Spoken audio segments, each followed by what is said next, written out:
जिला बोरीगुमा ब्लॉकर एक सरकारी आश्रम विद्यालय में एवं भालू आतंक देखा मिली।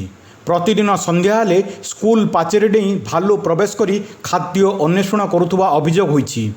प्रतिदिन स्कूल परिसर को भालू आसुवा बेले यार वीडियो कैद होईछि। वीडियो रे स्पष्ट जनापड़ी भालूटी किपरि पाचेरी चढ़ी स्कूल परिसर में बुलाबुली करुछि। एहाको देखि छात्रावास रोथुबा 400 रु अधिक छात्रछात्री भयभीत हो पड़छन्ति। घटनार खबर पर अभिभावक मध्य चिंतार पड़ी। तुरंत वन विभाग आवश्यक पदक्षेप नहीं छात्र छात्री को सुरक्षा देवाकू दाबी होउछि। बोरीगुमारू दयानिधि पट्टनायक, राष्ट्र खबर।